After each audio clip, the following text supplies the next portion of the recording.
गायत्री महामंत्र एक बार मेरे साथ दोहराओ।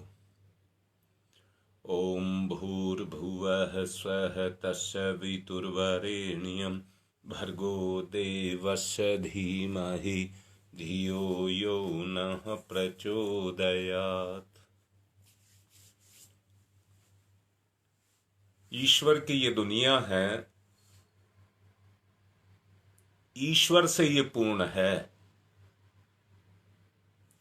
ईश्वर की ये दुनिया है और ईश्वर से ही ये पूर्ण है। एकांकी कोई पूर्ण नहीं हो सकता। ईश्वर ने जो आपको दिया है वो उसी का दिया हुआ है, इसलिए आपकी पूर्णता उसी से ही है। इस दुनिया में कोई भी एकांकी पूर्ण नहीं हो सकता।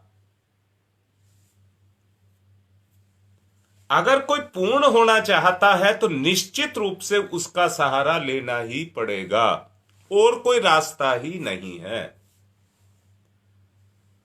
जितनी अपूर्णताएं हैं, जितनी कमियां हैं, वो सब एक ही कारण से है कि हम उस ईश्वर से दूरी बना गए, और उस दूरी के कारण आज हम अपूर्ण हो गए। बहुत अच्छे से समझना, किसके बलबूते पर अपने जीवन को जिएं, किसके बलबूते पर हम अपने जीवन को जिएं। आज का आदमी बाहर की वस्तुओं को, साधनों को प्रधानता दे रहा है। मैं इस बात के लिए इंकार नहीं करता।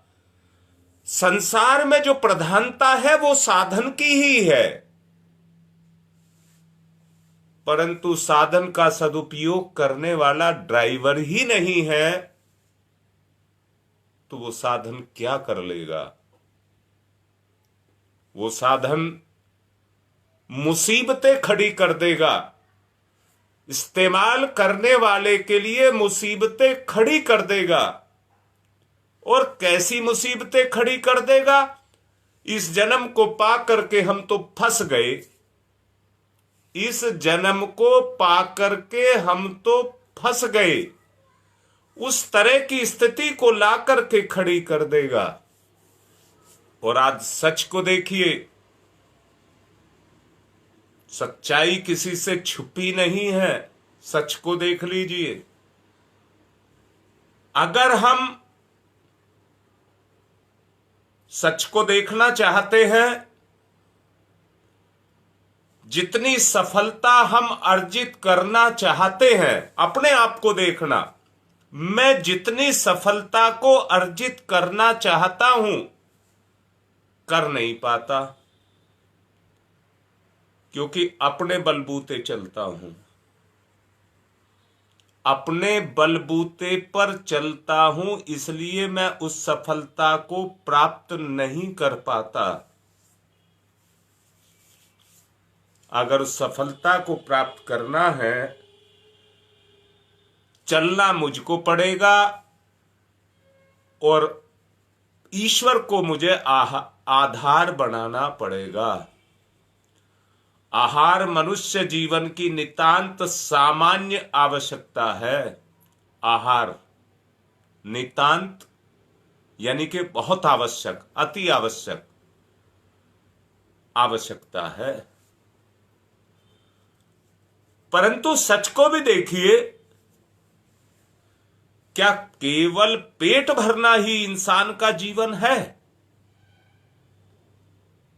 उसे जुटाने के लिए, केवल आहार को ही जुटाने के लिए कितने आदमियों का आपको सहारा लेना पड़ता है? क्या आपके बलबूते ही आपको आहार मिल जाता है? कोई भी इस दुनिया में, मैं कहता हूं, किसान अन्न को उगाता है, पर अकेला वो भी नहीं उगाता है। अकेला वो भी नहीं उगाता है। उनको भी कि हर चरण पर जिम्मेदार किसान है, परंतु हर चरण पर उसे भी सहारा लेना पड़ता है। कहीं हल है, कहीं बैल है, कहीं गाड़ी है, कहीं खुरपा है, कहीं फावड़ा है, कितने सारे साधन हैं जो उस खेती को करने में इस्तेमाल होते हैं। क्या उनको किसान बनाता है या उनके बगैर खेती कर लेगा? नहीं। इसलिए कोई भी व्यक्ति अकेले गृहस्थ नहीं बसा सकता। मैंने पिछले दिनों एक बात आप गृहस्थ जीवन पर बोला था। कोई भी व्यक्ति अकेले अपने दाम्पत्य जीवन को नहीं बसा सकता। दाम्पत्य जीवन को बसाने के लिए भी उसे अपने साथी की जरूरत पड़ती है, और अगर सहयोग ना हो तो, अगर आपस में सहयोग ना हो तो बसा लो घर, घर नहीं बसेगा। घर नहीं बसेगा। एकांक की इस दुनिया में कुछ हो ही नहीं सकता। यहां मैं फिर से कहता हूं, मैंने अभी दाम्पत्य जीवन से दुनिया की शुरुआत पिछले प्रवचनों में बताई थी, और आज ये कह रहा हूं, तब भी मैंने कहा था दोनों एक दूसरे के पूरक हैं। पूरक है का मतलब मैं अपने आप को समर्पित कर दूं, वो भी सामने वाला भी कहे मैं भी अपने आप को समर्पित कर दूं। एक ही गाड़ी के दो पहिए हैं, एक ऋण आवेश है, एक धन आवेश है। आज दोपहर को बच्चियों को मैं इस बात को समझाऊंगा। 2 बजे के करीब लाइव पर आऊंगा उनके लिए, आप सबके लिए नहीं आऊंगा, उनका अलग चलता है। उसमें इस धन और ऋण की बात को ही मैं समझा रहा हूं, समझाऊंगा। परंतु मैं यहां धन और ऋण से क्या कहना चाहता हूं, जो देने वाला है उनमें से एक लेने वाला है। जो लेने वाला है वो कर्जदार है, जो देने वाला है वो मैं उसको वो तो नहीं कहूंगा, दाता तो नहीं कहूंगा, परंतु ये कहूंगा उस पर धनात्मक आवेश है। दोपहर को इस विषय पर अच्छे से बोलूंगा। जीवन के लिए जल की आवश्यकता को सब समझते हैं। जीवन के लिए जल की आवश्यकता को सब समझते हैं, परंतु काम आग के बिना भी नहीं चलता। एक से एक का सहारा होता है। नाव चलानी हो तो 2 डांड की आवश्यकता पड़ती है, 2 पतवार की आवश्यकता पड़ती है, वरना नाव एक किनारे ही खड़ी रहेगी, आगे नहीं बढ़ेगी, नदी पार नहीं कर सकती। जीवन का हर व्यवहार साझेदारी की नीति पर काम करता है। हर व्यवहार साझेदारी की नीति पर काम करता है। इसमें पग पग पर औरों का सहारा लेना और सहयोग लेना पड़ता है। उसके बगैर जीवन नहीं चलता। बड़ी और महान उपलब्धियों में तो सहयोग की अपेक्षाएं और भी सघन होती हैं। धर्म चक्र परिवर्तन का ये महान कार्य है जो गौतम बुद्ध ने शुरू किया था, और परम पूज्य गुरुदेव के द्वारा जिसको पूर्ण किया जा रहा है, उनके द्वारा अधूरा रह गया था। गौतम बुद्ध के समय भी जब वो अधूरा पड़ रहा था, तो यदि हर्षवर्धन का सहयोग ना होता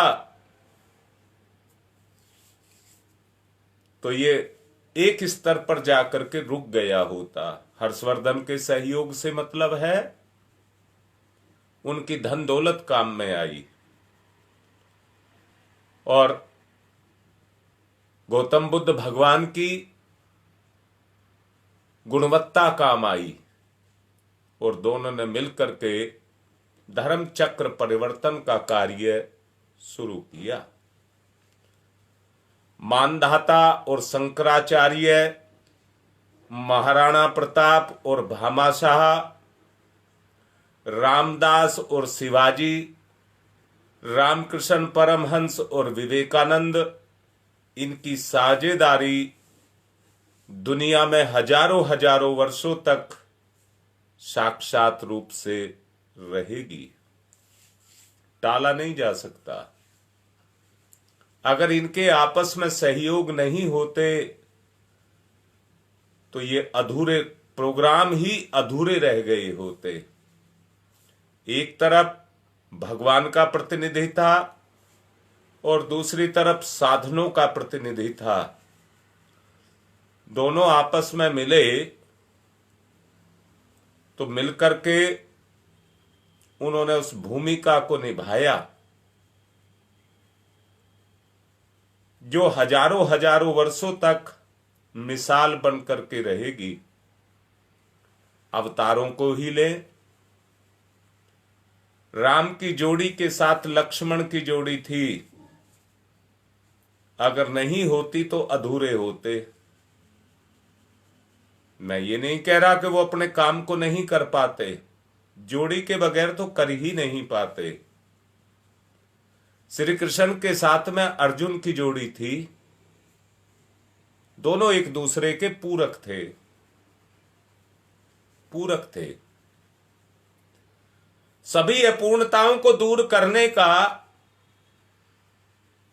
जिसका सामना उन्होंने किया, संसार में हर किसी को करना पड़ता है। आप भी अपनी जोड़ी बना लीजिए, आप भी अपनी जोड़ी को बना लीजिए और सच को देखना, जो अपूर्णता रह गई है वो पूर्णता में कन्वर्ट होने लग जाएगी। मैं फिर से पूछ रहा हूं, किसी भी कार्य में रुकावट होती है, कोई भी काम ले लीजिए, उसमें रुकावटें होती हैं, परंतु पूरक का मतलब ही ये होता है कि जो रुकावट आई, एक उस काम को करता है, दूसरी उसकी रुकावट को दूर करता है, उसकी पूर्ति करता है। ये सिद्धांत की बात है। साझेदारी किसकी हो?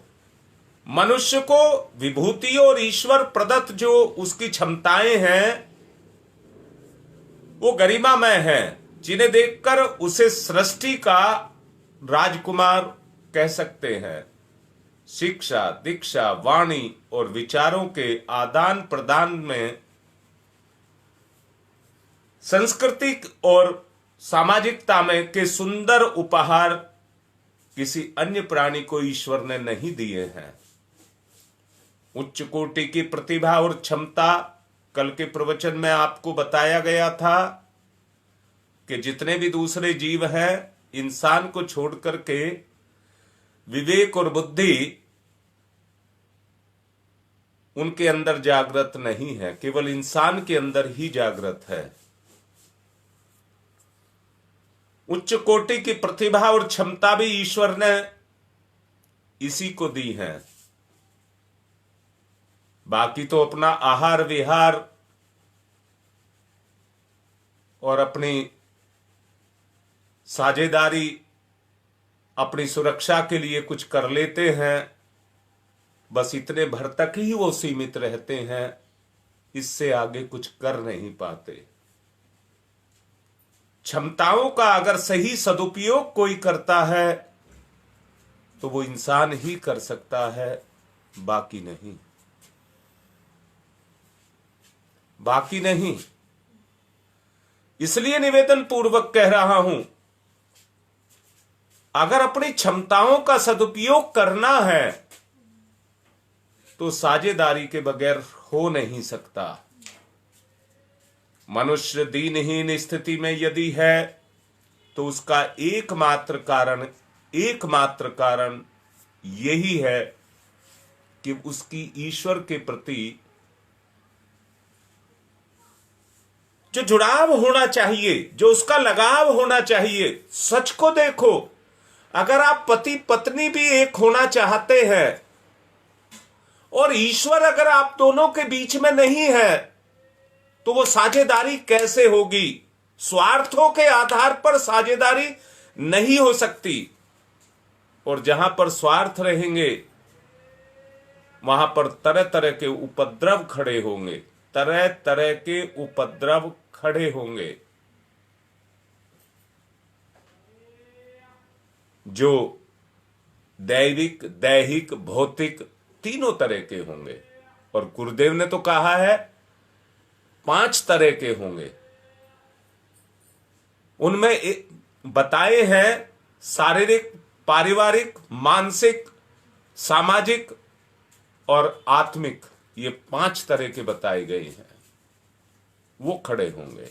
और आज आप सचमुच देख लीजिए, सत्य को देख लीजिए, आपके सामने है कि वो उपद्रव खड़े हो रहे हैं। आज आदमी परेशान है, दुखी है। सच को देख लीजिए, वो अंदर से महसूस करता है अकेलापन, अंदर से महसूस करता है अकेलापन, आवश्यकता को महसूस करता है कि मेरा कोई हो, मेरा कोई साथ देने वाला हो, मेरा कोई साथ निभाए। इस बात को अंदर से महसूस करता है और हर कोई महसूस करता है। बस अंतर एक बात का है कि स्वार्थ बीच में आया हुआ है, जो किसी को किसी का बनने नहीं दे रहा। मैं ये तो चाहता हूं कि मेरे सब हो जाए, पर मैं ये नहीं चाहता कि मैं सबका हो जाऊं। सत्य क्या है, मेरे हाथ में क्या है? मैं किसी का हो जाऊं, ये तो मेरे हाथ में है, पर किसी को मैं अपना बना लूं, ये मेरे हाथ में नहीं है। अगर ये अपने हाथ में लेना चाहते तो उसका केवल एक ही आधार है, परमात्मा के या देव गुणों के प्रति हमारी आस्था। देव गुणों के प्रति हमारी आस्था। साझेदारी का जो अर्थ है वो एक ही अर्थ है कि मिलजुल करके रहना, सहमति से अपनी गतिविधियों का निर्धारण करना, उस रीति नीति को अपनाना। जीवन एक व्यवसाय है, एक समूचा उद्योग है। इसमें ईश्वर के साथ साझेदारी को जीवंत कर लेने पर फिर घाटे की, असफलता की, विपन्नता की कोई संभावना नहीं रह जाती। इसलिए निवेदन कर रहा हूं, आज हमारा ईश्वर हमारे जीवन के विमुख है। ऐसा क्यों कह दिया? हम दुखों से घिरे हैं, हम कष्टों से घिरे हैं, हम दरिद्रता से घिरे हैं, हम रोगों से घिरे हैं, हम तरह तरह के अनेक कष्टों से घिरे हुए हैं। शायद लगता है कि कोई हमारी सुरक्षा करने वाला नहीं है। और ये फिर से कह रहा हूं, कष्ट, दरिद्रता, दुख, रोग, कष्ट, इनके अंदर से केवल उसी की याद आती है, उसी की याद आती है। तो सच्चाई को मानिए, सच्चाई को समझिए, सच्चाई पर आइए, उसका पालन करिए। अगर वो सब हम करेंगे तो काम, जैसा मैंने मानधाता का बताया, जैसे मैंने महाराणा प्रताप का बताया, जैसे मैंने और विवेकानंद का बताया, मैंने शिवाजी का बताया, मैंने राम और लक्ष्मण का बताया, मैंने अभी तुम्हें बताया क्या नाम है श्री कृष्ण और अर्जुन का बताया। अगर उस स्तर पर आप जाना चाहते हैं तो दोनों की साझेदारी ने इतने बड़े प्रमाण इकट्ठे कर दिए कि हजारों हजारों साल तक, जब तक दुनिया रहेगी, उनके कर्म को कोई छोटा नहीं कर सकता। सादे जाड़ी के साथ जुड़ सकें, अज्ञान, अशक्ति और अभाव,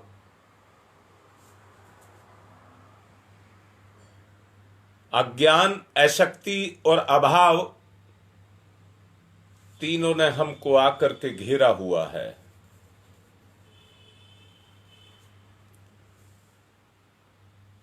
अगर आप सोच करके देखो, सोच करके देखो, अगर इसमें से बाहर निकलना चाहते हैं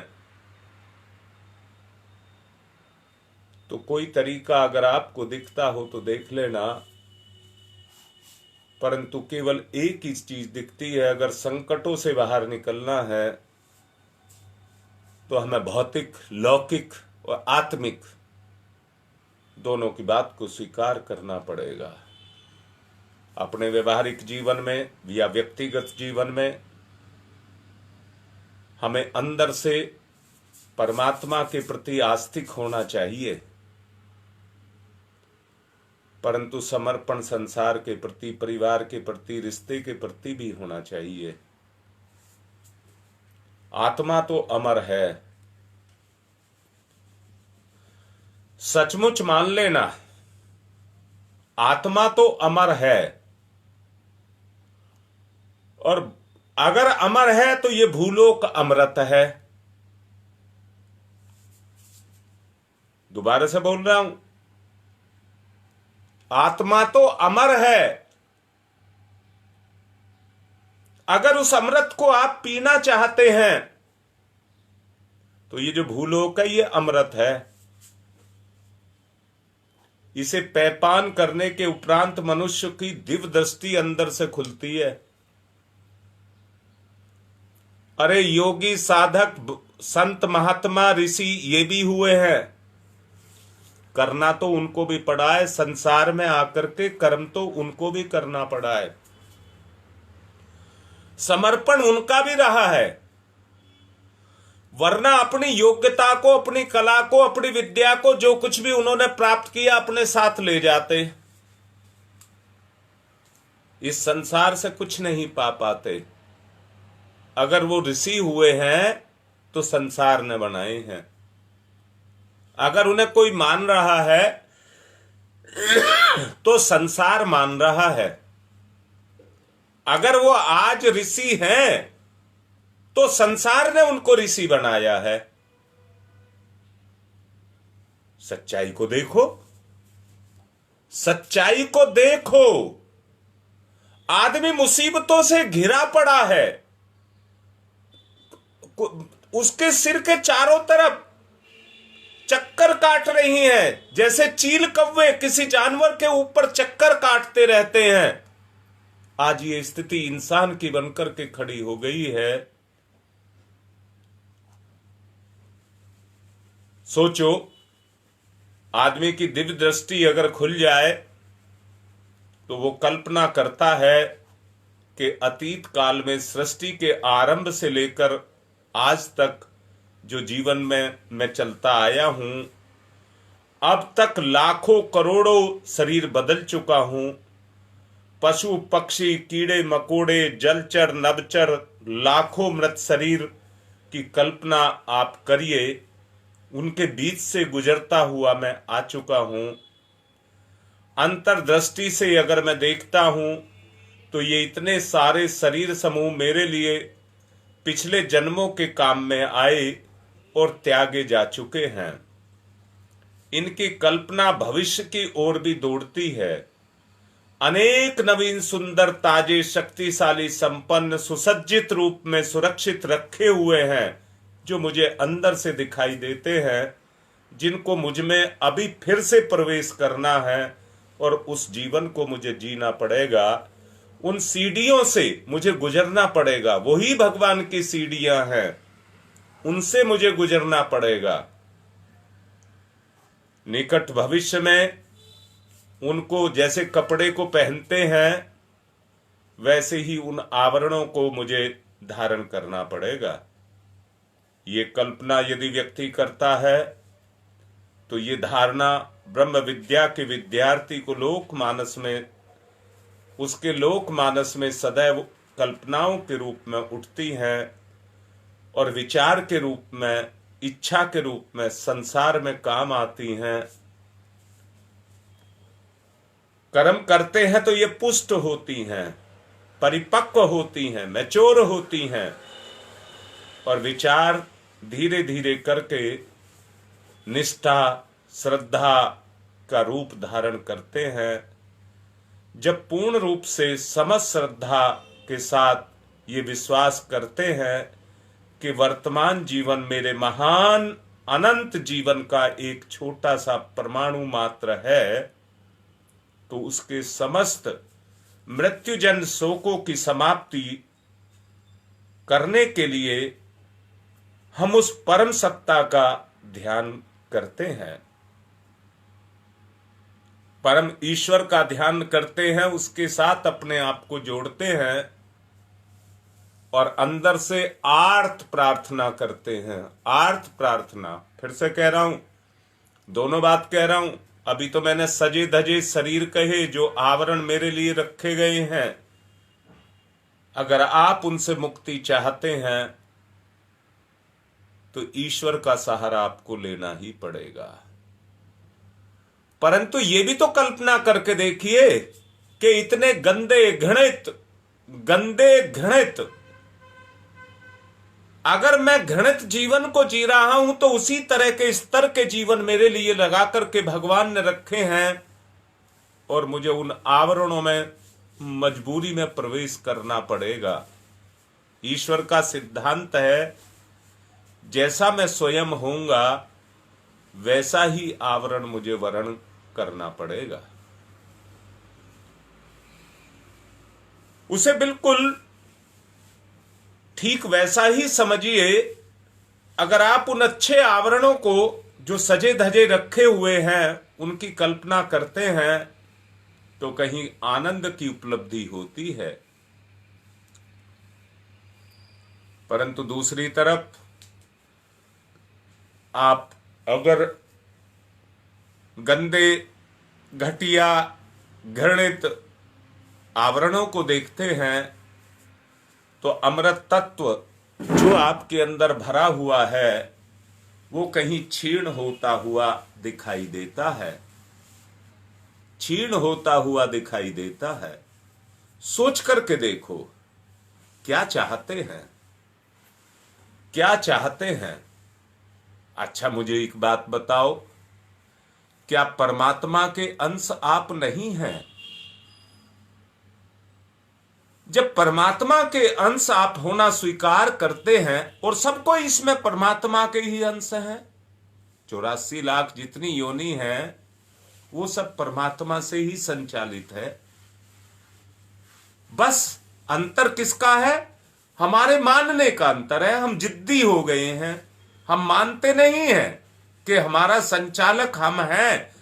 अगर ये परमात्मा है हमारा संचालक, अगर हम ये मानते हैं कि परमात्मा हमारा संचालक है, तो फिर कल की चिंता किस लिए? आदमी के पास जो कुछ भी है वो वर्तमान है। आदमी लोभ मोह जो कुछ भी करता है वो कल के लिए करता है। आप एक बात को अगर मान लें कि मैं परमात्मा का अविनाशी निर्लिप्त आत्मा हूं, इस महान सत्य को स्वीकार करते हुए मैं अमृत तत्व के समीप पहुंच गया हूं।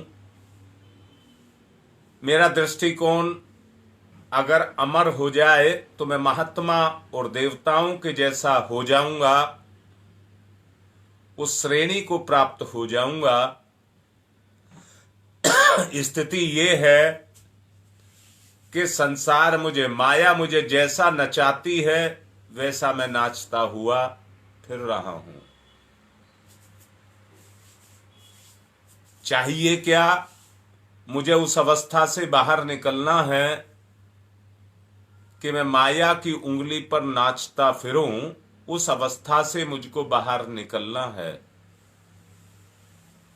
और बाहर निकलने के लिए मुझे उन प्रयत्नों को करना पड़ेगा, और उसके लिए मुझे केवल एक चीज, अपने आत्मविश्वास और आत्मप्रायणता का मार्ग अपनाना पड़ेगा। यदि मैं अपना सम्मान चाहता हूं तो जिनको आदरणीय मानता हूं, जिनको श्रेष्ठ मानता हूं, जिनको पवित्र मानता हूं, उन पर मुझे विश्वास करना पड़ेगा और उनसे सहयोग मुझे लेना पड़ेगा। उन पर विश्वास करके, उनके सहयोग को लेकर के मैं जब चलता हूं, बहुत अच्छे से एक बात को समझना होगा, स्वार्थ को समझना होगा। जिस पर आप विश्वास करते हैं वहां पर केवल आप इतना देख लें कि वो व्यक्ति कहीं स्वार्थी तो नहीं है। स्वार्थी व्यक्ति अपने बाप का भी नहीं होता है। स्वार्थी बेटा अपने बाप का भी सगा नहीं होता है। तो विश्वास क्या किया जाए। जीवन की अंतः चेतना उसी सांचे में ढल जाती है और रक्त के साथ दौड़ने वाली विद्युत शक्ति में ऐसा प्रवाह पैदा करती है जिसके द्वारा हमारे सारे काम काज ऐसे होने लगते हैं जैसे हमारे भावनाओं के प्रतिबिंब होते हैं। परंतु जब धोखा, आत्म तिरस्कार करने वालों के कामों को देखते हैं तो सहज ही एक अनुमान लगाया जा सकता है कि नीच वृत्ति का अकर्मण्य, आलसी, दास, दीन, अपाहिज अपने आप में तिरस्कार को पाता है और आत्महत्यारा अपने आप को बनाता है, इस लोक को बिगाड़ता है और अपने परलोक को भी बिगाड़ता है। आत्मा और अमरता का विश्वास करना ही अमृत है। मैं अविनाशी हूं।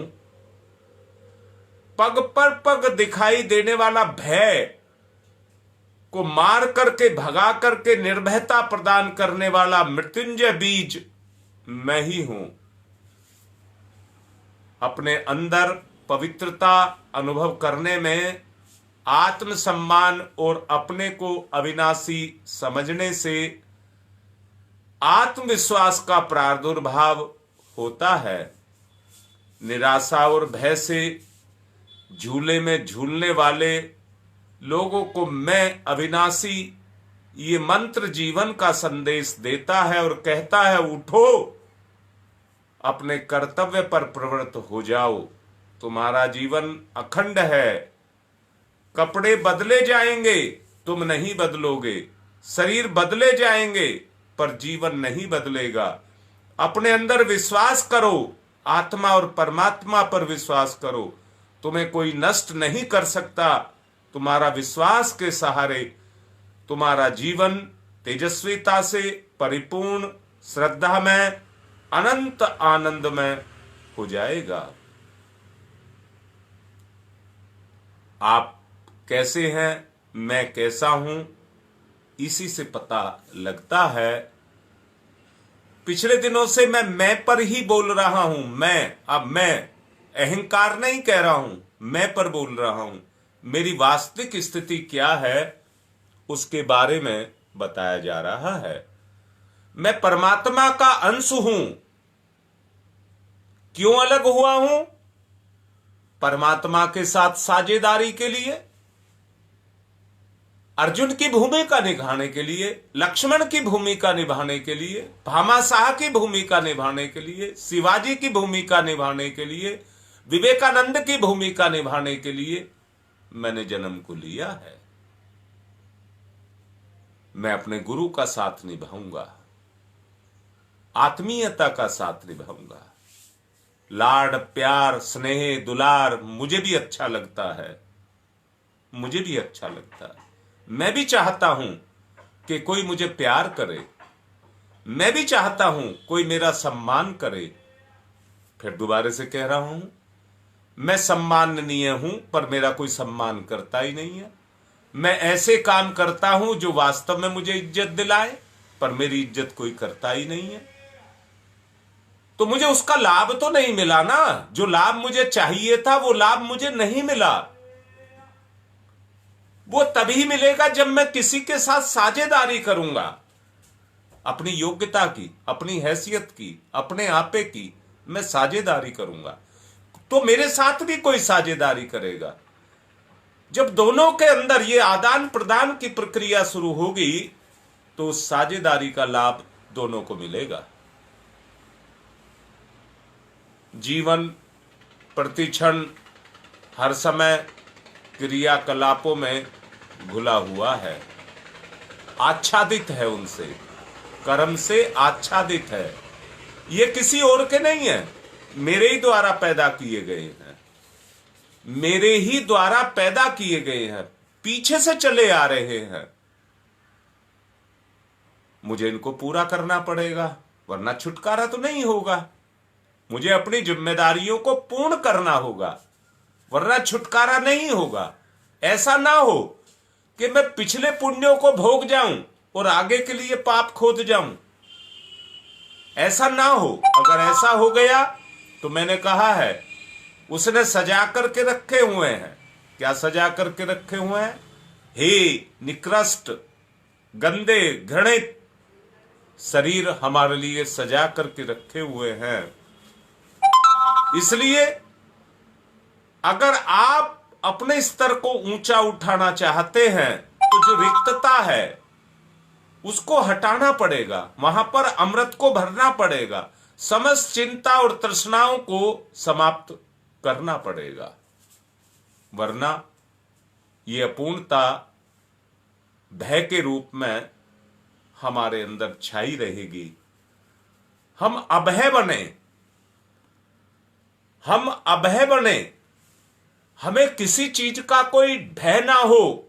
हम उस अवस्था को चले जाएं, और उस अवस्था को जाने के लिए हमें वो सब करना पड़ेगा जिसको आत्मा के दर्शन, मुक्ति, निर्वाण को सर्वोपरि पुरुषार्थ कहा जाता है।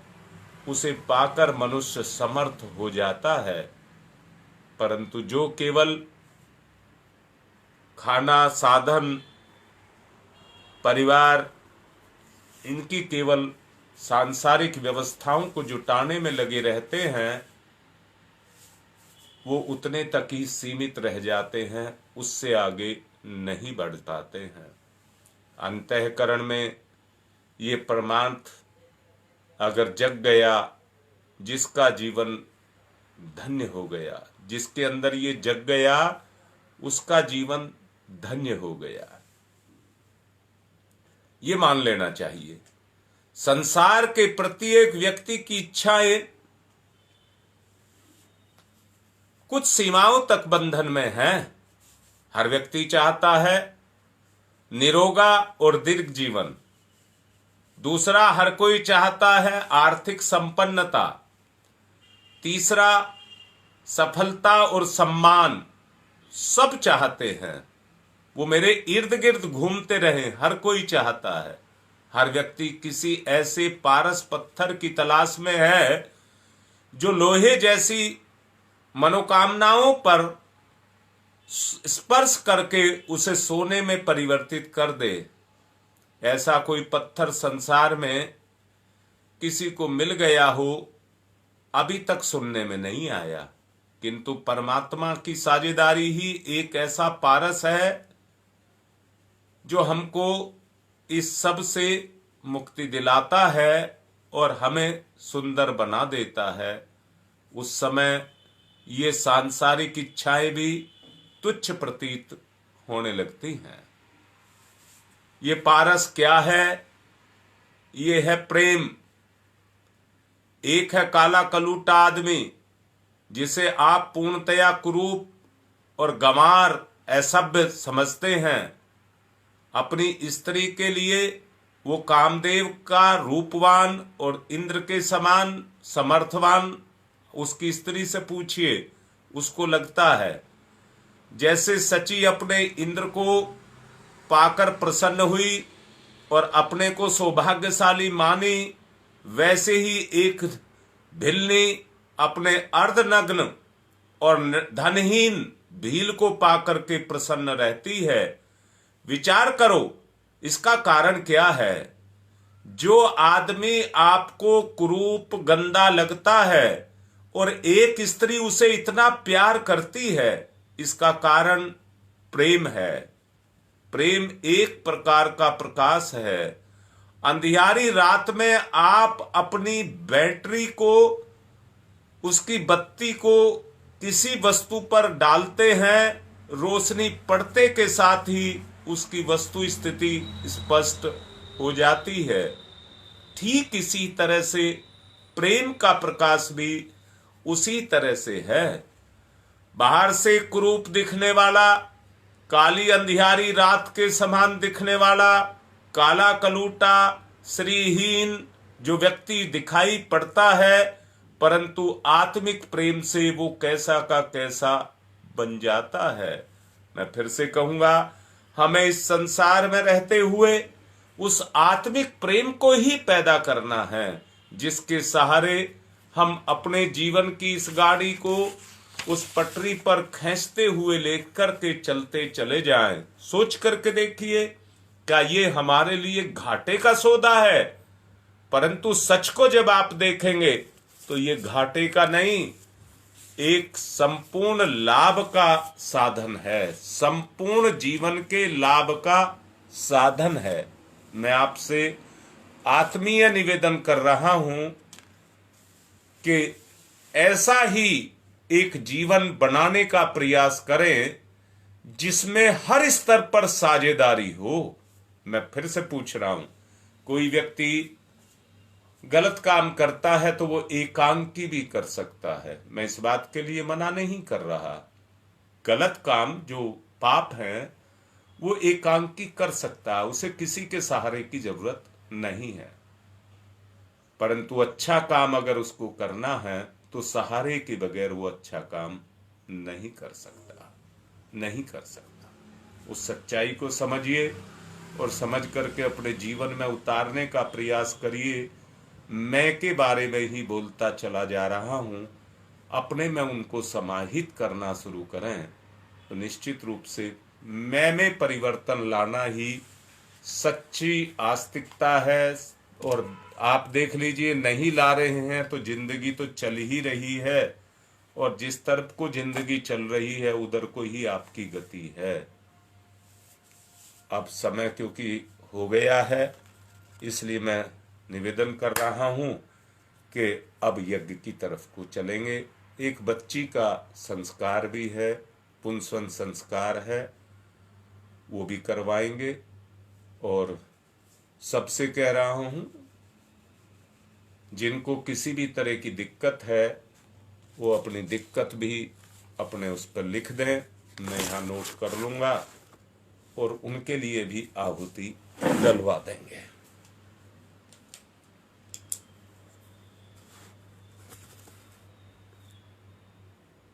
पवित्रीकरणम।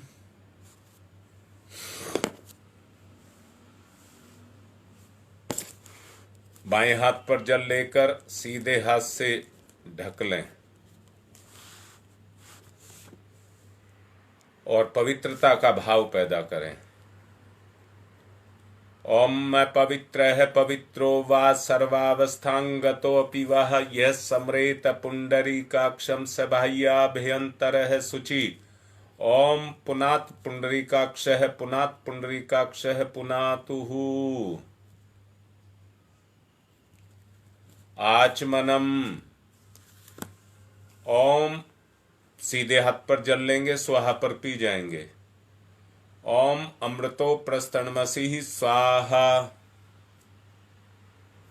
ओम अमृता पिधानमसि स्वाहा। ओम सत्यम यश श्रीर्मयी श्री श्रीयताम स्वाहा। हाथ साफ करेंगे, बाएं हाथ पर जल लेंगे, सीधे हाथ की 5 उंगलियां गीली करके उच्च कोटि का जीवन जीने का संकल्प लेंगे। ओम चिद्रूपिणी महामाई दिव्य तेज समन्विते तिस देवी शिखा मध्य तेजो वृद्धि कुरुषमेव। मेरे साथ दोहराइए। अपनी इंद्रियों को पवित्र करेंगे, उसमें भगवान का वास करेंगे। ओम वांगमयी आशय अस्तु। ओम नशोर्मे प्राणो अस्तु। ओम अक्षणोर्मे चक्षुरस्तु। ओम कर्णयोर्मे श्रोत्रमस्तु। ओम बाहोर्मे बलमस्तु। ओम उर्वोर्मे ओजोस्तु। ओम अरिष्टानि मेंगानि तनुस्तन्वा में सह संतु पृथ्वी पूजनम। एक आचमनी जल धरती माता पर चढ़ा करके उसका पूजन करेंगे।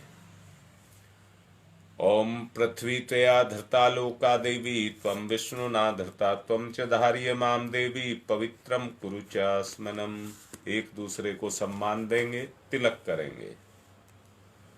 ओम चंदनस्य महत्य पूर्णम पवित्रम पापनाशनम आपदाम हरते नित्यम लक्ष्मी तिष्ठति सर्वदाम। कलावा सबने बांध रखा होगा, जिन्होंने नहीं बांध रखा है उनको बांध लें। विवाहित महिलाएं बाएं हाथ में, बाकी सब सीधे हाथ में। जिन्होंने बांध रखे हैं वो मुट्ठी बांध करके संकल्प लेंगे। ओम व्रतेन दीक्षामाप्नोति दीक्षायाप्नोति दक्षिणाम दक्षिणाम श्रद्धयामाप्नोति श्रद्धया सत्यमाप्यते। अब दीपक का पूजन करेंगे। अंदर वाला पक्ष, ज्योति वाला पक्ष, आत्म ज्योति का पूजन कर रहे हैं। ओम अग्निर्ज्योति ज्योतिरग्नि स्वाहा, सूर्य ज्योति ज्योति सूर्य स्वाहा, अग्निर्वर्चो ज्योतिर्वर्च स्वाहा, ज्योतिर्वर्चो अग्निर्वर्च स्वाहा, ज्योति ही सूर्य सूर्य ज्योति ही स्वाहा। अब कलश का तिलक करेंगे। ओम तत्त्वायामि ब्रह्मणा वन्दमानस्तदासास्ते यजमानो हविर्भि अहेडमानो वरुणेः बोध्यर्षः वंशमाने आयुः प्रमोसीः। ओम मनोरज्योतिरजुषतामाजस्य बृहस्पतिर्यज्ञमिमं तनोत्वरिष्ठं यज्ञमम् इदं देवास इहमादयन्ताम। ओम प्रतिष्ठ। ओम वरुणाय नमः। आवाहयामि स्थापयामि ध्यायामि ततो नमस्कारम करोमि। अब गुरुदेव और माता जी को तिलक करेंगे, उनकी शक्ति का आवाहन करेंगे। गुरुर्ब्रह्मा गुरुर्विष्णु गुरुरेवो महेश्वर गुरुरेव साक्षात् परब्रह्म तस्मै श्री गुरुवे नमः। अखंड मंडलाकारं व्याप्तं येन चराचरं तत्पदं दर्शितं येन तस्मै श्री गुरुवे नमः। मातृवत्र लालयित्री च पितृवत्र मार्गदर्शिका नमस्तु गुरु सत्ताय श्रद्धा प्रज्ञायुताश्चया। ओम श्री गुरुवे नमः। आवाहयामि स्थापयामि ध्यायामि ततो नमस्कारं करोमि। माँ गायत्री को तिलक करेंगे। आयातु वरदे देवी त्र्यक्षरे ब्रह्मवादिनी गायत्री छंदसाम माता ब्रह्मयोनिर् नमस्तुते। ओम श्री गायत्र्यै नमः। आवाहयामि स्थापयामि ध्यायामि ततो नमस्कारं करोमि। पूजन करेंगे। एक पुष्प लेंगे, दीपक के सामने समर्पित करते हुए समर्पण का भाव पैदा करेंगे। आज सहयोग के बारे में समझाया है, भगवान की साझेदारी अपने साथ करेंगे। एक आत्मीय निवेदन आप सबसे करना चाहता हूं। मैं देख रहा हूं पिछले दिनों 200 से भी ऊपर नंबर चले जाते थे और आजकल 50 नंबर ही रहते हैं। कोई दिक्कत नहीं है, एक भी रहेगा तो उसके लिए भी मैं इसी तरह से कराऊंगा। परंतु 50 रहते हो तो 50 फटाफट आ जाया करो, क्योंकि जो समय है वो निर्धारित है। सही 7 बजे शुरू होता है, 40 मिनट का केवल होता है। आप रोज का देख लीजिए, एक आध 2 मिनट इधर उधर तो हो सकता है, कम भी हो सकते हैं, ज्यादा भी हो सकता है, क्योंकि अपनी बात पूर्ण करनी होती है। इसलिए आप सबसे ये निवेदन कर रहा हूं कि 50 होते तो 50 49 मत हुआ करो, 50 ही रहो, कोई दिक्कत नहीं है। उससे नियमितता बरतो, 50 का तो परिवर्तन हो, 50 में तो परिवर्तन आए। मैं ये कहूंगा कर्म पक्ष धीरे धीरे आत्मिक पक्ष में गुजरता हुआ चला जाएगा, उद्धार हो जाएगा। इसलिए आत्मीय निवेदन कर रहा हूं। पूजा के बहाने से हम अपने अनुशासन में अपने आप को बांधते हैं, तो पूजन के माध्यम से बंधें। एक पुष्प अर्पित करें। ओम सर्वेभ्यो देवेभ्यो नमः। आवाहयामि स्थापयामि आसनम समर्पयामि। साथ देना, ये सारी क्रिया करने का मतलब है साथ को निभाना, अकेला ना पड़ जाए कोई। अगर आपने साथ छोड़ दिया तो आप अकेले पड़ जाएंगे और मैं भी अकेला पड़ जाऊंगा। पाद्यम समर्पयामि, अर्घम समर्पयामि, आचमनम समर्पयामि, स्नानम समर्पयामि। कलावे के 2 टुकड़े चढ़ाएं। वस्त्रम समर्पयामि, यज्ञोपवीतम समर्पयामि। तिलक करिए। गंधम विलेप्यामि, अक्षतानि समर्पयामि, पुष्पाणि समर्पयामि। धूपम माग्रयापयामि, दीपम दर्शयामि, नैवेद्यम निवेदयामि।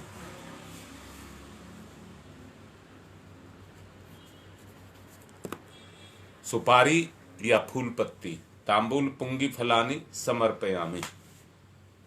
सिक्का या चावल, दक्षिणाम समर्पयामि। फिर चावल, सर्वा भावे स्थानी समर्पयामि। ततौ नमस्कारम करोमि। हाथ जोड़कर प्रणाम करिए। नमोस्तनंताय सहस्रमूर्तये सहस्रपादाक्ष शिरोर्बाहवे सहस्र नामने पुरुषाय सारस्वते सहस्र कोटि युग धारणे नमः। सहस्र कोटि युग धारणे नमः। बाएं हाथ पर चावल लेकर के रक्षा विधान करें, सबकी रक्षा हो।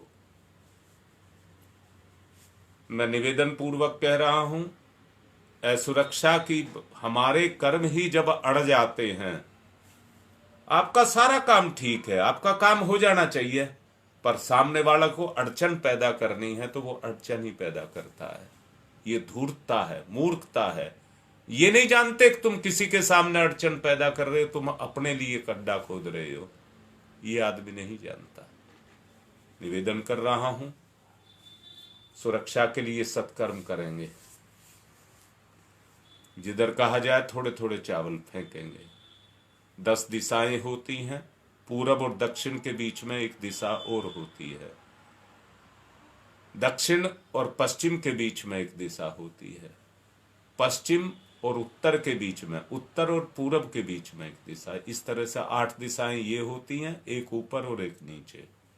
चलिए, ओम पूर्वे रक्षतु वाराह आग्नेयाम गरुध्वज, दक्षिणे पद्मनाभमस्तु नैरेत्र्याम मधुसूदन, पश्चिमे चैव गोविंदो वायव्याम तु जनार्दन, उत्तरे श्रीपति रक्षेद ईशान्यम ही महेश्वर, ऊपर ऊर्धम रक्षतु धातावो, नीचे हयोधो अनंतस्य रक्षतु, अनुक्तम अपि यत स्थानम रक्षत विश्वमार्दिक।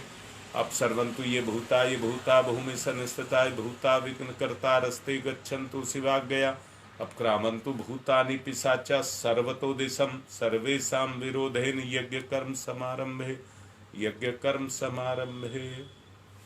अब सबसे पहले उस बिटिया का पुंसवन संस्कार कराया जाएगा।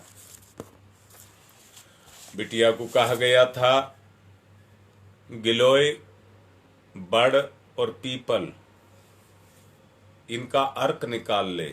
जो निकाला है उसको हाथ में ले ले। ये 3 तरह के गुण हैं। वट विशालता का प्रतीक है, दृढ़ता का प्रतीक है, धीरे धीरे बढ़ने का प्रतीक है, धैर्य का प्रतीक है। उसकी जड़ भी, जटाएं भी जड़ बनती हैं और उसके विकास को करती हैं। पुष्ट की व्यवस्था बनती है।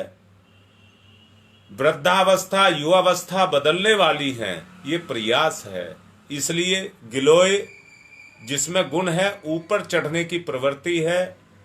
ये हानिकारक कीटाणुओं का नाश करती है। शरीर में रोगाणुओं का, अंतःकरण में कुविचारों, दुर्भावों, परिवार में, समाज में व्याप्त जो मूढ़ता है उनका निवारण करने की प्रेरणा देती है। शरीर को पुष्ट जिस तरह से बनाते हैं, वैसी प्राण ऊर्जा से अपने आप को सत्प्रवृत्तियों के रूप में पोषण करते हैं। पीपल का पेड़ देव योनि का वृक्ष माना गया है। देवत्व के मार्ग पर संस्कार में सन्निहित उनका वर्ण करना, धारण करना और उनका विकास करना, वो बच्चे का भावी जीवन उसका विकास करना है।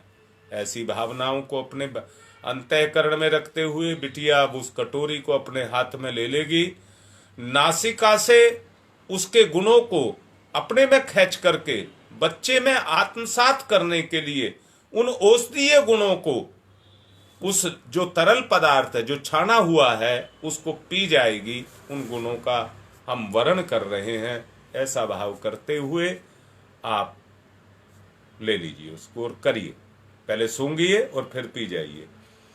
ओम अदभ्य संवृत पृथ्वी रसाश्च विश्वकर्मण संवाता अग्रे तस्य त्वास्ता विदुत्तमेति तन्मर्तस्य देवता जानामग्रे।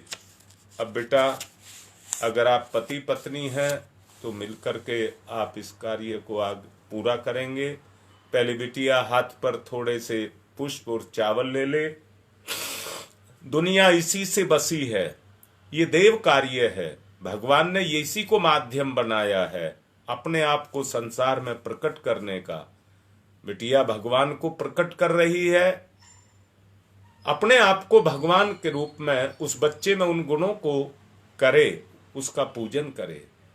भावना करें कि परिवार के सभी सदस्य, जो अभी 50 परिवार जुड़े हुए हैं, वो उस बच्चे को अपनी तरफ से उसको आशीर्वाद दें और भावना की जाए कि गर्भस्थ शिशु में सद्भाव, देव अनुग्रह का लाभ देने के लिए उसका पूजन किया जा रहा है।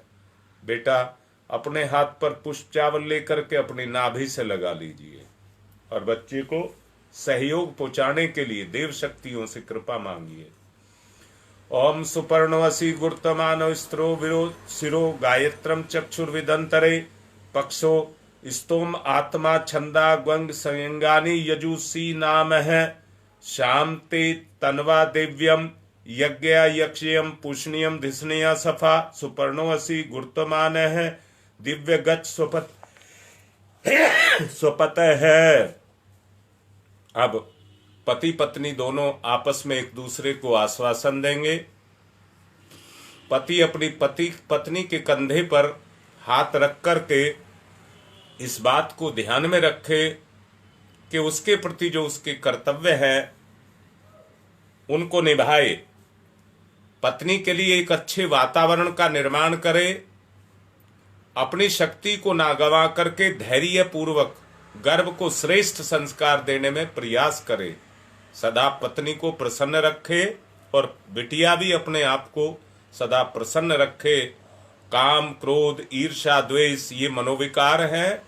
धैर्य पूर्वक भविष्य की कामना को ध्यान में रखते हुए अपने बच्चे का सही से पोषण करने के लिए आप आश्वासन दें। दूसरा आश्वासन पति और परिजनों का भी है, जो गर्भिणी के प्रति है। रक्त मांस से बालक का जिस निर्माण को कर रही है वो एक के बोझ को नहीं उठा रही है, दोनों के बोझ को उठा रही है, अपना भी और बच्चे का भी।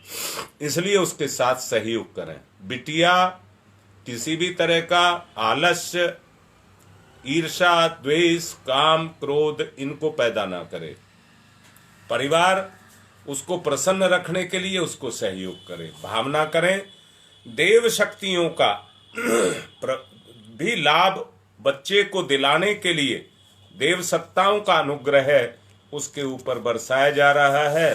बिटिया अपना सीधा हाथ अपनी नाभि पर रखे और उसका पति उसके दाहिने कंधे पर उसका हाथ रख करके आश्वासन दे। परिवार के और जो सदस्य हैं वो हृदय से हाथ उठा करके उनको अपना लाभ दें, भावना का लाभ दें। हम भरपूर सहयोग करेंगे। ओम यत्ते सुसी में हृदय हितवंत प्रजापतो मन्ये माहम दुमासम पौत्र मगहनम।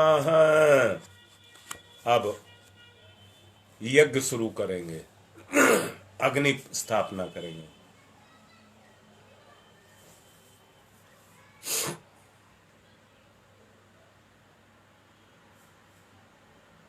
अग्नि प्रज्वलित करिए।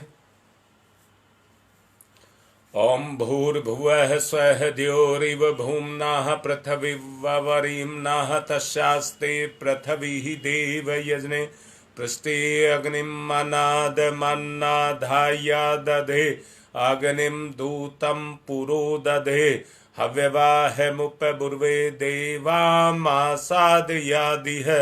ओम अग्नये नमः। अग्निम् आवाहयामि स्थापयामि ध्यायामि ततो नमस्कारम करोमि। समिधा ले लेंगे।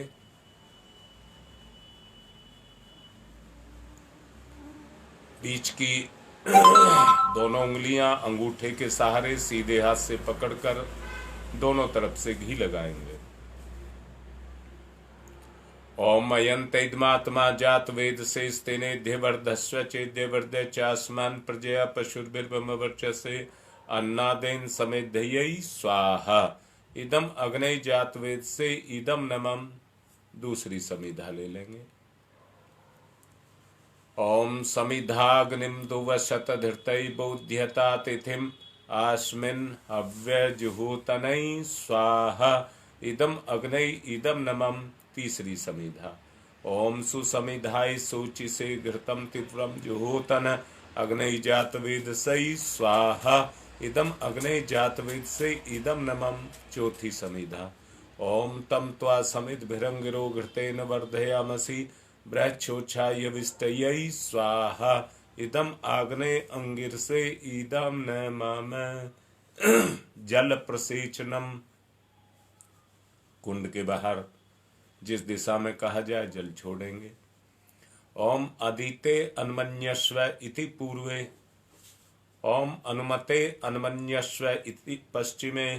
ओम सरस्वताय अनुमन्यस्व इति उत्तरे। अब दक्षिण से चारों तरफ। ओम देव सवितः परशुव परशुव यज्ञपतिम भगाय दिव्यो गंधर्व केतपुः केतम न पुनातु वाचस्पति ही वाचम न स्वदतु। घी की 7 आहुति दीजिए।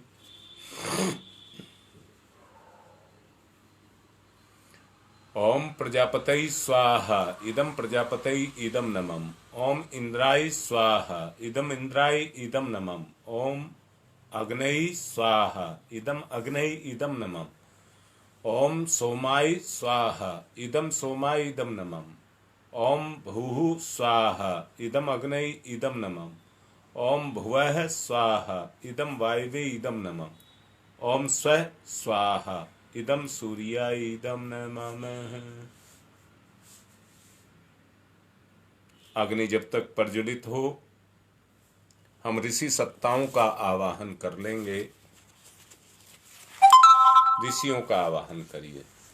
पुष्प चावल हाथ पर ले लीजिए। उनकी कृपा प्राप्त करने के लिए हम उनका आवाहन कर रहे हैं।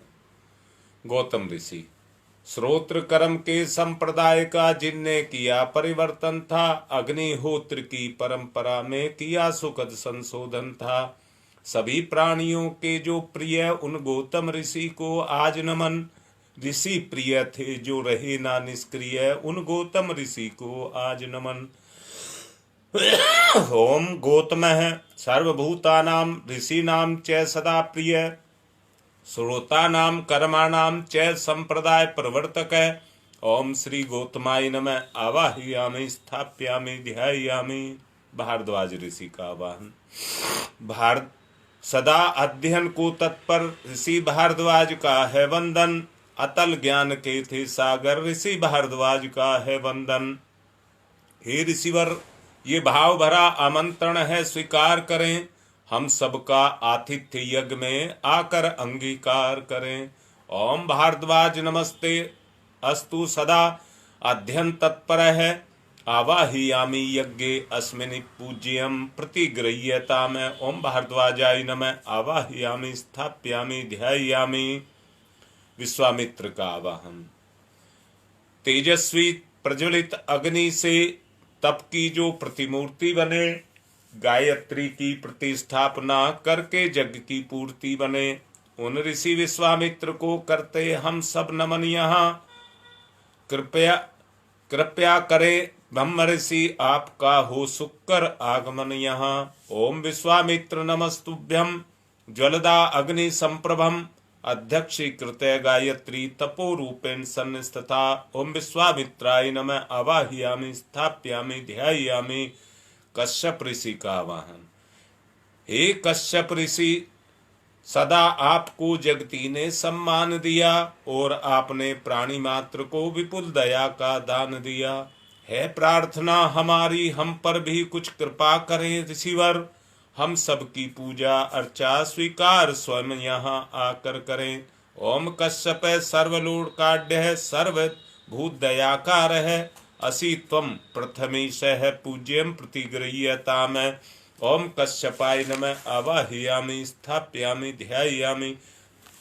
अब जमदग्नि ऋषि का आवाहन। हे ऋषिवर जमदग्नि, जिन्हें विपुल समान हर सुख दुख था और कठोर तप के सुतेज से जज्वालायमान मुख था, तपोमूर्ति उस ऋषि का होता आज यहाँ आवाहन है। महायज्ञ में उन्हीं पूज्यवर का वंदन अभिनंदन है। ओम जमदग्नि महातेजा तपसा ज्वलती हतम आवाहयामि यज्ञे अस्मिन् पूज्यं प्रतिगृह्यतामै। ओम जमदग्नै नमः आवाहयामि स्थापयामि ध्यायामि। वशिष्ठ ऋषि का आवाहन। सबके परम हितैषी ऋषिवर आप धर्म प्रतिमूर्ति रहे, कार्य कुशल इतने के कर्म से हर युग के अनुरूप रहे, जनहित से जन की करुणा से भरा सदा जिनका मन है, उन मुनि श्रेष्ठ वशिष्ठ पूज्यवर का सादर आवाहन है।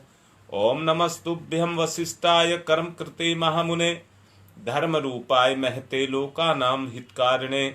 ओम वशिष्ठाय नमः आवाहयामि स्थापयामि ध्यायामि। अत्रि ऋषि का आवाहन।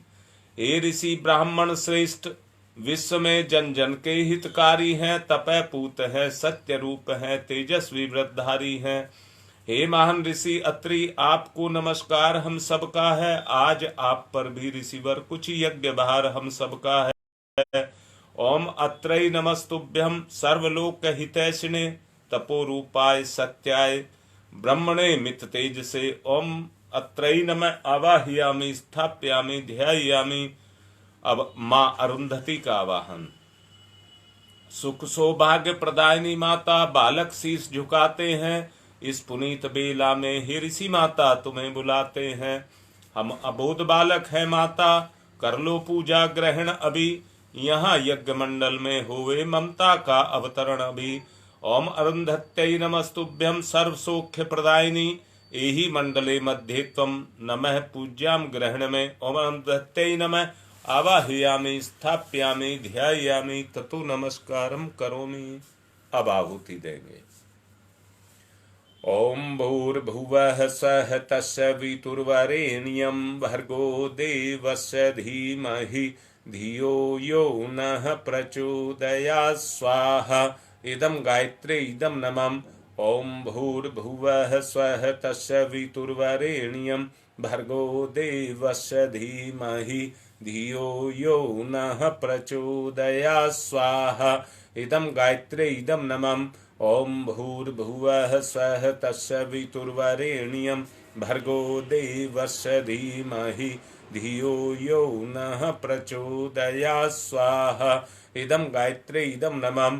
ओम भूर्भुवः स्वः तस्य वितुर्वरेण्यं भर्गो देवस्य धीमहि धियो यो नः प्रचोदयात् स्वाहा। इदं गायत्रे इदं नमः। ओम भूर्भुवः स्वः तस्य वितुर्वरेण्यं भर्गो देवस्य धीमहि धियो यो नः प्रचोदयात् स्वाहा। इदं गायत्रे इदं नमः। ओम भूर्भुवः स्वः तस्य वितुर्वरेण्यं भर्गो देवस्य धीमहि धियो यो नः प्रचोदयात् स्वाहा। इदं गायत्रे इदं नमः। ओम भूर्भुवः स्वः तस्य वितुर्वरेण्यं भर्गो देवस्य धीमहि धियो यो नः प्रचोदयात् स्वाहा। इदं गायत्रे इदं नमः।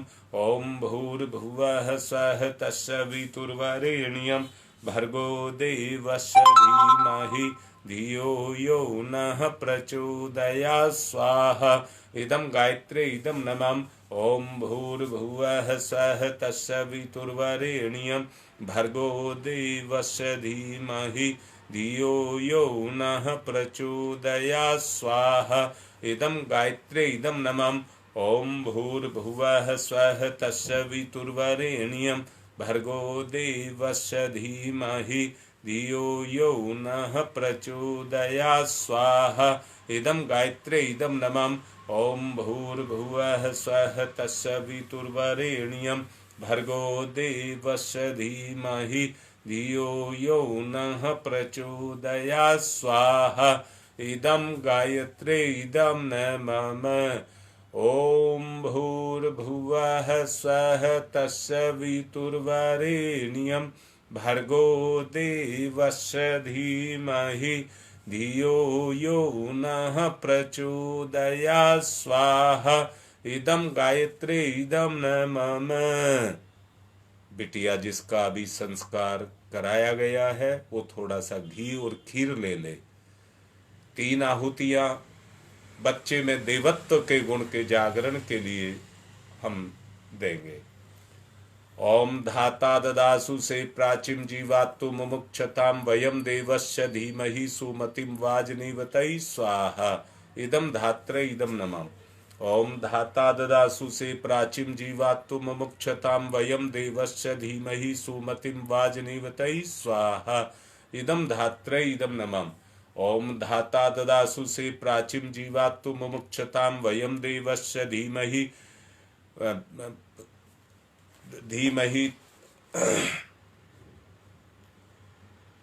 वयम देवस्य धीमहि सुमतिम वाजनीवतै स्वाहा। इदम धात्रै इदम नमः।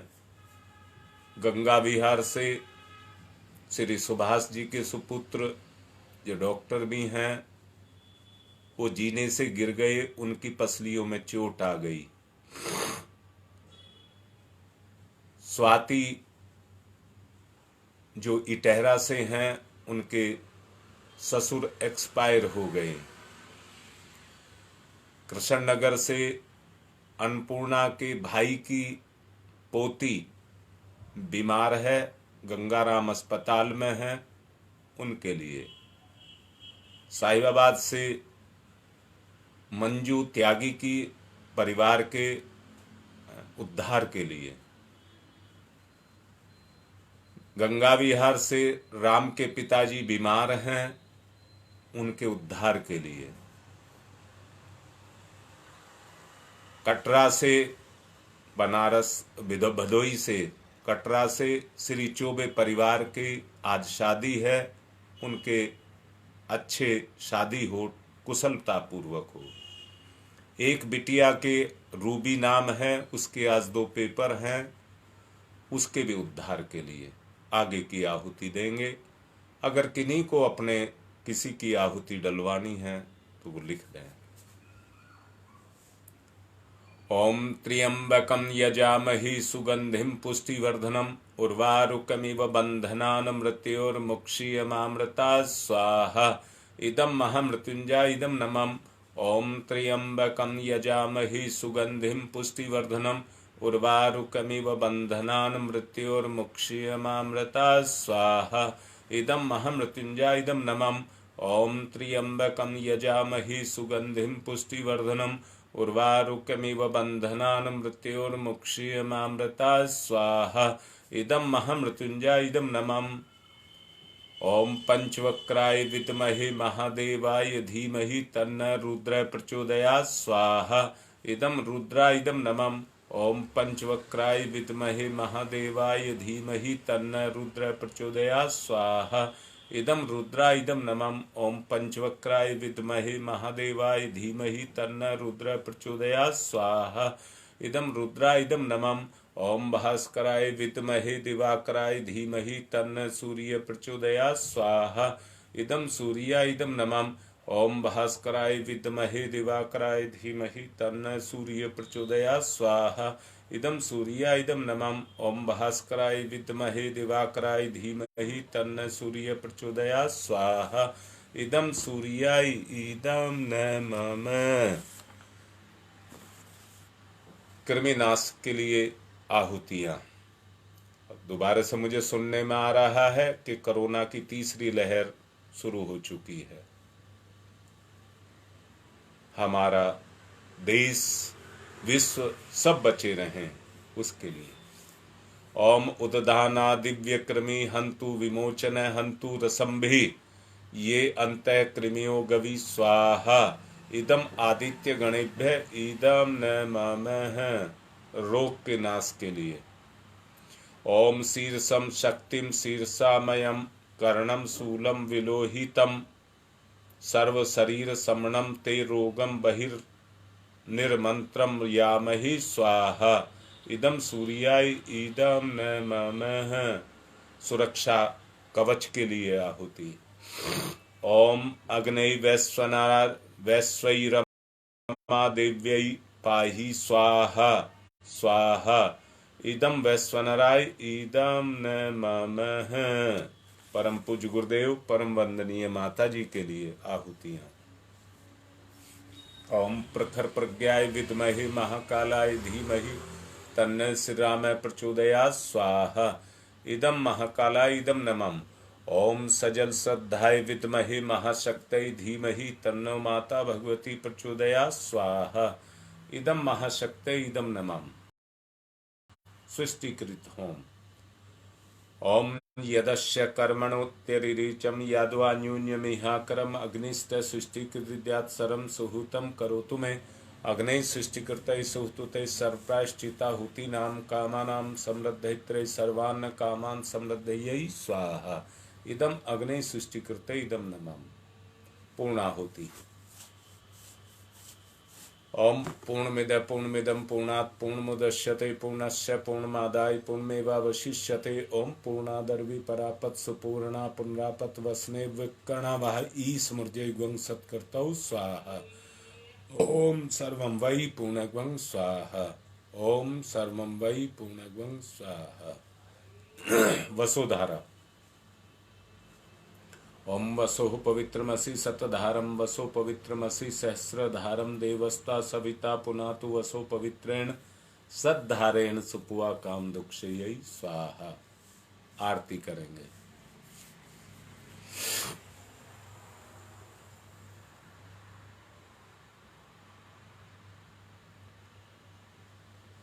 ओम यं ब्रह्म वेदांत विदो वदन्ति परमं प्रधानं पुरुषं तथान्ये विश्वोदग्धे कारणमीश्वरं वा तस्मै नमो विघ्नविनाशनाय। ओम यं ब्रह्म वरुणेन्द्र रुद्रमरुतः स्तुन्वन्ति दिव्यैस्तवे वेदैः साङ्गपदक्रमणोपनिषदैः गारयन्ति यं सामगा। ध्यानावस्थित तद्गतेन मनसा पश्यन्ति यं योगिनो यशान्तं न विदुषुरासुरगुणा। देवाय तस्मै नमः। देवाय तस्मै नमः। कर्पूरगौरं करुणावतारं संसारसारं भुजगेन्द्रहारं सदा वसन्तं हृदयारविन्दे भवं भवानी सहितं नमामि। त्वमेव माताश्च पिता त्वमेव त्वमेव बन्धुश्च सखा त्वमेव त्वमेव विद्याददनं त्वमेव सर्वं मम देवदेव। मंगलम भगवान विष्णु मंगलम गरुड़ध्वज मंगलम पुंडरीकाक्षाय मंगलाय तनोहरि। सभी को आरती दें, पुष्प चावल दें और एक भाई शांति पाठ के लिए तैयारी करना। 2 तारीख को जैसा आप सबको बताया गया है, गंगा विहार में विनोद जी के मकान पर बिल्लू वाले मंदिर के पास में आंखों का कैंप लगा रहे हैं। हमारा एक परिवार है और परिवार में जब भी कोई बड़ा काम किया जाता है तो सब उसकी जिम्मेदारी उठाते हैं। आप सब भी जो आपके निकट संबंधी हैं, जो आपके संपर्क में हैं, उनसे कहो कि वो इस कैंप में भाग लें। देव दक्षिणा के रूप में बुराई का दान। ओम यज्ञेन यज्ञमयजन्त देवा तानि धर्माणि प्रथमान्यासन्ते नाकं महिमांश चत्र यत्र पूर्वे साधया सन्ति देवा। मंत्र पुष्पांजलिं समर्पयामि। देव दक्षिणां समर्पयामि। शांति पाठ। ओम ध्यौ शांतिरंतरिक्षं शांति पृथ्वी शांतिरापः शांतिरोषधयः शांति वनस्पतयः शांतिर्विश्वे देवा शांति ब्रह्म शांति सर्वगं शांति शांतिरेव शांति सामा शांतिरेधि। ओम शांति शांति शांति सर्वारिष्टा सुशांतिर्भवतु। ये अर्पण कर दें। जल जो है सूर्य भगवान को अर्घ के रूप में। ओम सूर्य देव सहस्रांशो तेजो राशि जगतपते अनुकंप्य माम भक्ति गणार्गम दिवाकर। ओम सूर्याय नमः आदित्याय नमः भास्कराय नमः। कार्य संपन्न हुआ। थोड़े चावल लेकर के कुंड में छोड़ देंगे। देव शक्तियों को विदा। ओम यान्तु देवगणा सर्वे पूजा मादाय माम कीम इष्ट काम समिध्यर्थम पुनरागमनाय च पुनरागमनाय च। ओम शांति ही शांति ही शांति।